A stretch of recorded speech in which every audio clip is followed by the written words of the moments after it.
Hello everyone, my name is Nick Infernus and welcome back to another comic book review.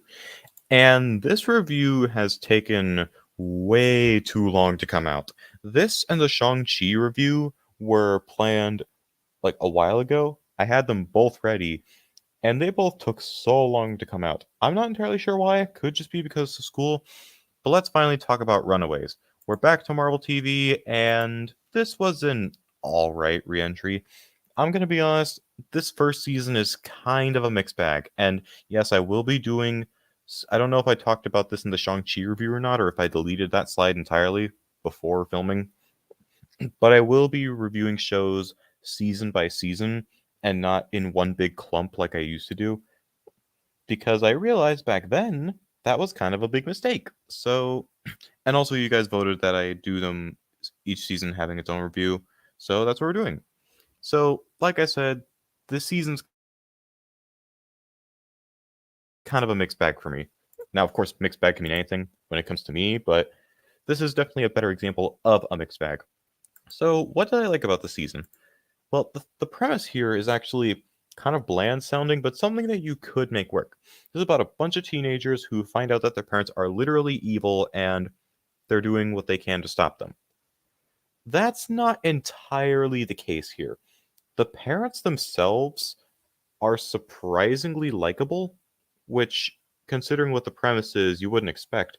But it's very obvious that they're not bad people, but more that they were forced into the situation by the villain. And it's obvious that these guys they still care about their kids. It's like Dale and Stacy are very. Should I be mentioning their last names? I probably should. Yeah, the Yorks, Dale and Stacy, who are here. Here are Gert and Molly's parents, they still love their daughters a lot. Victor, who is Chase's dad, he wants to bond with his son. Tino, who's Nico's mom, was actually considering teaching her daughter how to use the staff, her staff. And you can definitely tell that there's some chemistry between Jeffrey, Alex's dad, and Alex himself. So like there's evidence here that the parents themselves aren't evil, but that they're backed into the wow, I can't speak. Yeah, they're not evil, they're just backed into a corner. A really dangerous corner, especially considering who the villain is. And at the same time, I do feel like the actual Runaways team is set up pretty well by the end. Like they're on the run from their parents, and the parents framed them for the murder of one of the kids that they were sacrificing. It's none of this is going to make sense with me just saying it here. It's probably best to read a synopsis, but considering that this show is called Runaways and the team is called The Runaways, it's pretty interesting that they ended the first season with them actually becoming Runaways. Then again, Alex did say near the end of the season that the team was named after the kids that they failed to help, so I guess there's that. Now, while I do like that the parents are focused on a lot and that they're actually very likable, that's honestly a bit of a double-edged sword when it comes to the kids. With the weird thing, again, the show's called Runaways, and it spends more time focusing on the parents of the runaways than the actual runaways. How many times can you say runaways in one sentence?